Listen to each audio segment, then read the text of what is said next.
Harapan rapuh menyelimuti Gaza setelah Presiden Amerika Serikat Donald Trump mengumumkan rencana gencatan senjata antara Israel dan Hamas. Di tengah reruntuhan dan tenda-tenda pengungsian, banyak warga Palestina justru merasa ragu dan lelah berharap. Mereka masih menunggu bukti nyata di tengah pengeboman yang belum berhenti.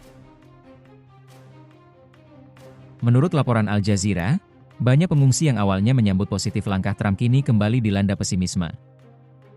Hamas memang menyatakan setuju terhadap proposal tersebut, namun serangan udara Israel tetap berlanjut, menewaskan puluhan orang hanya sehari setelah pengumuman itu. Pergerakan warga dari utara ke selatan sudah mulai berkurang. Ini pertanda ada sedikit harapan, ujar Abdel Rahman Abu Wardah, 37 tahun, yang masih yakin bahwa kesepakatan damai bisa terwujud. Tidak semua seoptimistis dirinya. Muhammad Abu Dahroj justru melihat hal sebaliknya. Ketika Hamas menerima usulan itu, saya sempat lega. Tapi setelah serangan tetap berlanjut, saya sadar gencatan senjata ini hanya janji kosong, kata pria berusia 44 tahun itu kepada Al Jazeera.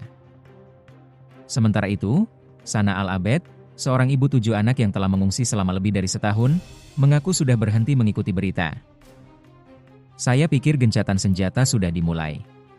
Tapi ketika bom masih terdengar, saya sadar itu hanya ilusi, ujarnya sambil menunjukkan tenda darurat tempat ia tinggal.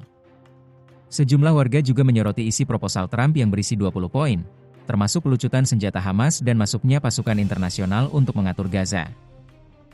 Ini bukan perdamaian, tapi bentuk pendudukan baru, ujar Abu Dahroj.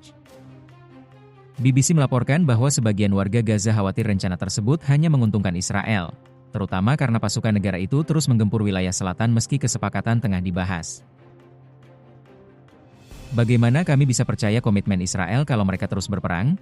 Kata Sulaiman Bahit, 72 tahun. Kehidupan para pengungsi di Gaza kini bergantung pada bantuan dan doa.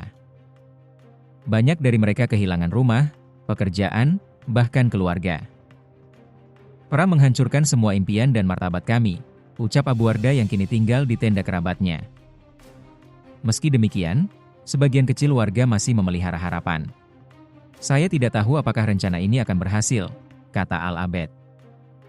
Tapi kalaupun jin biru yang datang menghentikan perang, saya akan menerimanya. Yang penting kami bisa hidup damai lagi.